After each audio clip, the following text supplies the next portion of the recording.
ದಿನ ಬೆಳಗಾದ್ರೆ ಸಾಕು ಬಿಜೆಪಿಯ ಅಂತರ್ಯುದ್ಧಕ್ಕೆ ಹೊಸ ಹೊಸ ಆಯಾಮವನ್ನ ರೆಬೆಲ್ಸ್ ಕೊಡ್ತಾ ಇದ್ದಾರೆ.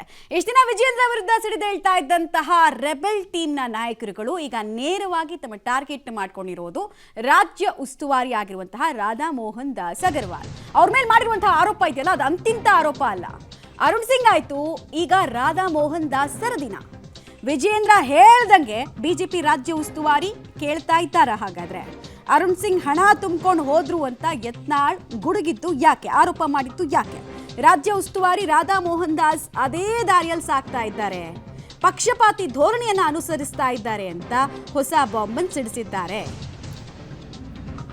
ಮೊದಲೆಲ್ಲ ಕಾಂಗ್ರೆಸ್ ಅವ್ರ ಜೊತೆ ಅಡ್ಜಸ್ಟ್ಮೆಂಟು, JDS ಅವ್ರ ಜೊತೆ ಅಡ್ಜಸ್ಟ್ಮೆಂಟು ಅಂತ ಆರೋಪ ಬರ್ತಿತ್ತು. ಈಗ ಪಕ್ಷದೊಳಗಡೆನೆ ವಿಜೇಂದ್ರ ರಾಜ್ಯ ಉಸ್ತುವಾರಿಗಳನ್ನೇ ಅಡ್ಜಸ್ಟ್ ಮಾಡ್ಕೊಳ್ತಿದ್ದಾರಾ? ವಿಜೇಂದ್ರ ಹೇಳ್ದಂಗೆ ಕೇಳ್ದಂಗೆ ರಿಪೋರ್ಟ್ ಕೊಡ್ತಾ ಇದ್ದಾರಾ? ವಿಜೇಂದ್ರ ಹೇಳಿದವರಿಗೆ ಸ್ಥಾನಮಾನವನ್ನು ನೀಡಿದ್ದಾರಾ ವರಿಷ್ಠರು? ಅಡ್ಜಸ್ಟ್ಮೆಂಟ್ ಮಾಡೋರಿಗೆ ಸ್ಥಾನಮಾನ ಆರೋಪ. ರಾಧಾ ಮೋಹನ್ ದಾಸ್ ಪಕ್ಷಪಾತಿ ಅಂತ ಯತ್ನಾಳ್ ಅವರು ಕಿಡಿಕಾರಿದ್ದಾರೆ. ಯಾರ್ಯಾರು ವಿಜೇಂದ್ರ ಪರ ಇದ್ದಾರೋ ಅವರೆಲ್ಲರೂ ಕೂಡ ಪಕ್ಷಪಾತಿಗಳು. ಯಾರು ವಿಜೇಂದ್ರ ಅವ್ರನ್ನ ಎದುರಾಕೋತಾರೆ ಅವರು ನಿಜವಾದ BJPಗರು ಅನ್ನೋ ಲೆಕ್ಕಾಚಾರದಲ್ಲಿ ಈ ಯತ್ನಾಳ್ ಯಾವಾಗಲೂ ಮಾತನಾಡ್ತಾರೆ. ನಮ್ಮದೇ ನಿಜವಾದ BJP, ನಾವೇ ನಿಜವಾದ ನಾಯಕರು, ಅವರೆಲ್ಲ ಸರಿ ಇಲ್ಲ. ನಾಳೆ ದಿನ ಹೈಕಮಾಂಡ್ ಒಂದು ವೇಳೆ ವಿಜೇಂದ್ರ ಪರ ನಿಂತರು, ಅಮಿತ್ ಶಾ ಅವರೋ ನಡ್ಡಾ ಅವರೋ ನಿಂತರು, ಅವರು ಪಕ್ಷಪಾತಿಗಳು, ಅವರು ಸರಿ ಇಲ್ಲ. ಅವರು ಇಲ್ಲಿಂದ ದುಡ್ಡಿಸ್ಕೊಂಡು ಹೋಗ್ತಾರೆ, ಅವರು ಇವ್ರು ಹೇಳ್ದಂಗೆ ಕೇಳ್ತಾರೆ, ಅವರು ಅಡ್ಜಸ್ಟ್ಮೆಂಟ್ ಪಾಲಿಟಿಕ್ಸ್ ಮಾಡ್ತಾರೆ. ಈ ಲೆಕ್ಕಾಚಾರದ ಆರೋಪಗಳು ಯತ್ನಾಳ್ ಅವ್ರದ್ದು. ರಾಧಾ ಮೋಹನ್ ದಾಸ್ ಅವ್ರು ಹೇಳಿರ್ಬೇಕು, ನಾನು ನಿಮ್ಮ ಪರವಾಗಿದ್ದೀನಿ, don't worry, you go ahead Vijendra ಅಂತ ಹೇಳಿರ್ಬೇಕು. ನಮ್ಮ ಹೋರಾಟ ಅಂತೂ ಮಾಡ್ತೀವಿ ರೀ, ನಾವು ಯಾರಿಗೂ ಅಂಜೋದಿಲ್ಲ. ಈಗ ಅಂಜುವ ಶಕ್ತಿ ಇದು ಇಲ್ಲ ನಮ್ಮಲ್ಲಿ, ಅಂಜುವಂಥ ಇದನ್ನೇ ಇಲ್ಲ. ನಾವು ಒಂದು ಹೆಜ್ಜೆ ಮುಂದೆ ಇಟ್ಬಿಟ್ಟಿವಿ. ರಾಧಾ ಮೋಹನ್ ದಾಸ್ ಅವ್ರು ಹೇಳಿರ್ಬೇಕು, ನಾನು ನಿಮ್ಮ ಪರವಾಗಿದ್ದೀನಿ, don't worry, you go ahead Vijendra ಅಂತ ಹೇಳಿರ್ಬೇಕು. ನಮ್ಮ ಹೋರಾಟ ಅಂತೂ ಮಾಡ್ತೀವಿ ರೀ, ನಾವು ಯಾರಿಗೂ ಅಂಜೋದಿಲ್ಲ. ಈಗ ಅಂಜುವ ಶಕ್ತಿ ಇದು ಇಲ್ಲ ನಮ್ಮಲ್ಲಿ, ಅಂಜುವಂಥ ಇದನ್ನೇ ಇಲ್ಲ.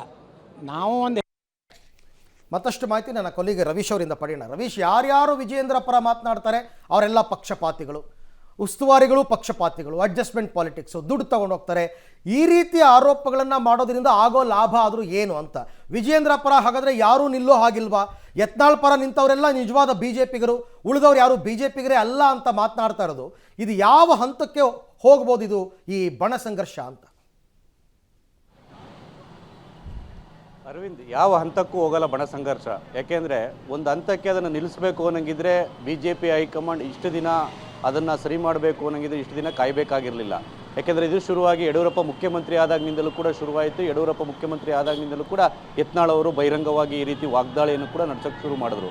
ಹಾಗಾಗಿ ಎಲ್ಲೋ ಒಂದು ಕಡೆ ಹಿಂಬದಿಯಿಂದ ಕಂಟ್ರೋಲ್ ಕೊಡೋಕ್ಕೋಸ್ಕರವಾಗಿಯೇ ಯತ್ನಾಳ್ ಅವರನ್ನು ಈ ಮಾತುಗಳನ್ನು ಆಡೋದಕ್ಕೆ ಬಿಡ್ತಾ ಇದ್ದಾರಾ ಅನ್ನೋದ್ರ ಬಗ್ಗೆ ಕೂಡ ದೊಡ್ಡ ಮಟ್ಟದಲ್ಲಿ ಚರ್ಚೆ ಆಗ್ತಾ ಇದೆ. ಯಾಕೆಂದರೆ ಏನೂ ಇಲ್ಲದೆ ಒಂದು ರೀತಿಯಲ್ಲಿ ಕಂಟ್ರೋಲನ್ನು ತಪ್ಪಿದ್ರೆ ವಿಜೇಂದ್ರ ಅವರು ಆನೆ ನಡೆದಿದ್ದೇ ದಾರಿ ಅನ್ನೋ ರೂಟ್ನಲ್ಲಿ ಹೋಗ್ಬೋದು. ಹಾಗಾಗಿ ಈ ರೀತಿಯ ನಾಯಕರುಗಳು ಬೇಕು ಅಂತ ಒಂದು ವರ್ಗ BJPಲಿರ್ತಕ್ಕಂಥದ್ದು ಅದನ್ನು ಸಮರ್ಥನೆ ಮಾಡ್ಕೊಳ್ತಾ ಇದೆ. ಆ ಕಾರಣಕ್ಕೋಸ್ಕರವಾಗಿಯೇ ಯತ್ನಾಳ್ ಇಲ್ಲಿ ತನಕ ಯಾವುದೇ ರೀತಿಯ ಕ್ರಮಗಳು ಆಗಿಲ್ಲ ಅನ್ನೋದ್ರ ಬಗ್ಗೆ ಕೂಡ ಇದೆ. ಯಾಕೆಂದರೆ ವಿಜೇಂದ್ರ ಅವರ ನಡಾವಳಿಗಳ ಬಗ್ಗೆ ಸಾಕಷ್ಟು ಆಕ್ಷೇಪವನ್ನು ಕೆಲ ಹಿರಿಯ ನಾಯಕರು ಬಹಿರಂಗವಾಗಿ ವ್ಯಕ್ತಪಡಿಸ್ತಾ ಇದ್ದಾರೆ, ಇನ್ನು ಕೆಲವರು ಆಂತರಿಕವಾಗಿ ಕೂಡ ಅಸಮಾಧಾನವನ್ನು ವ್ಯಕ್ತಪಡಿಸ್ತಾ ಇದ್ದಾರೆ. ಹಾಗಾಗಿ ರಾಧಾ ಮೋಹನ್ ದಾಸ್ರವ್ರನ್ನ ಅಡ್ಜಸ್ಟ್ಮೆಂಟ್ ನಿಜಕ್ಕೂ ಕೂಡ ಮಾಡ್ಕೊಂಡಿದ್ದಾರಾ ಇಲ್ವೋ ಅನ್ನೋದನ್ನು ಹೈಕಮಾಂಡ್ ಹೇಳಬೇಕು. ಯಾಕೆಂದರೆ ಈ ಹಿಂದೆ ಅರುಣ್ ಸಿಂಗ್ ರವರ ವಿರುದ್ಧವೂ ಕೂಡ ಇದೇ ರೀತಿಯ ಬಾಂಬನ್ನು ಹಾಕಿದ್ರು ಯತ್ನಾಳ್ ಅವರು, ಆಗಲೂ ಕೂಡ ಹೈಕಮಾಂಡ್ ಏನು ಕ್ರಮ ತೆಗೆದುಕೊಳ್ಳಿಲ್ಲ. ಅಂದರೆ ಅದು ನಿಜವೇನೋ ಅನ್ನೋದ್ರ ಬಗ್ಗೆ ಕೂಡ BJPಯಲ್ಲಿ ಮಾತನಾಡ್ಕೊಳ್ತಾ ಇದ್ರು. ಆ ಸಂದರ್ಭದಲ್ಲಿ ಯಡಿಯೂರಪ್ಪನವರ ಪರ ಗಟ್ಟಿಯಾಗಿ ನಿಂತಿದ್ರು. ತದನಂತರ ಯಡಿಯೂರಪ್ಪನವರ ಬದಲಾವಣೆ ಕೂಡ ಆಯಿತು.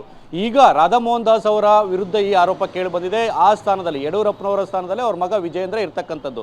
ಈಗ ನಡೀತಾ ಇರ್ತಕ್ಕಂಥ ಬೆಳವಣಿಗೆಗಳು, ಯಾಕೆಂದರೆ ಮೊದಲು ಒಬ್ಬರಿದ್ರು, ಆಮೇಲೆ ಇಬ್ಬರಾದ್ರು, ಆಮೇಲೆ 3 ಜನ ಆದರು, ಡಜನ್ ಗಟ್ಟಲೆ ಆದರು. ಈಗ ಬೇರೆ ಬೇರೆ ನಾಯಕರು ಕೂಡ ಆ್ಯಡ್ ಆನ್ ಆಗ್ತಾ ಇದ್ದಾರೆ. ಇಂಥ ಸಂದರ್ಭದಲ್ಲಿ ಎಲ್ಲೋ ಒಂದು ಕಡೆ ವಿಜೇಂದ್ರ ನಡೆಯ ವಿರುದ್ಧ ಅಸಮಾಧಾನ ವ್ಯಕ್ತ ಆಗ್ತಕ್ಕಂಥ ಹಿನ್ನೆಲೆಯಲ್ಲಿ ಈ ಒಂದು ಹೈಕಮಾಂಡ್ನ ರಾಜ್ಯ ಉಸ್ತುವಾರಿಯೇ ಒಂದು ರೀತಿಯಲ್ಲಿ ಅಡ್ಜಸ್ಟ್ಮೆಂಟ್ ಇಳಿದುಬಿಟ್ರ ಅನ್ನೋದ್ರ ಬಗ್ಗೆ ಕೂಡ ಬಿಸಿ ಚರ್ಚೆ ಆಗ್ತಾ ಇದೆ. ಆ ಕಾರಣಕ್ಕೋಸ್ಕರವಾಗಿಯೇ ವಿಜೇಂದ್ರ ಅವರು ಈ ರೀತಿ ಕೆಲವರನ್ನು ನಿರ್ಲಕ್ಷ್ಯ ಮಾಡ್ತಾ ಇದ್ದಾರೆ, ಕೆಲವರ ಸಲಹೆಯನ್ನು ಕೂಡ ಗಣನೆಗೆ ತೆಗೆದುಕೊಳ್ತಾ ಇಲ್ಲ ಅನ್ನೋ ಆರೋಪ ಕೇಳಿ ಬಂದಿರತಕ್ಕಂಥದ್ದು.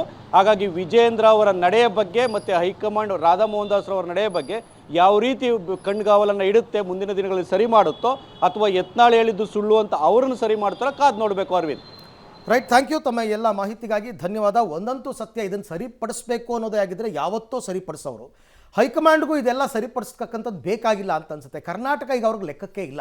ಯಾಕೆಂದರೆ ಬೇರೆ ಬೇರೆ ಎಲೆಕ್ಷನ್ಗಳು ನಡೀತಾ ಇದೆ, ಡೆಲ್ಲಿ ಎಲೆಕ್ಷನ್ ಬರ್ತಾ ಇದೆ, ಅವ್ರಿಗೆ ಅಲ್ಲಿ ಅಧಿಕಾರ ಇದ್ರೆ ಅದೊಂಥರ, ಅಧಿಕಾರ ಇಲ್ವಲ್ಲ ಕಚ್ಚಾಡ್ಕೊಳ್ಳಿ ಅಂತ ಬಿಟ್ಟು ಈಗ ರಾಜ್ಯದಲ್ಲಿ BJP ಅನ್ನೋ ಪಕ್ಷ ಇದೆಯಾ ನಿಜವಾಗ್ಲೂ ಕೂಡ ಅನ್ನುವಂತಹ ಪ್ರಶ್ನೆ ಮೂಡಿದೆ.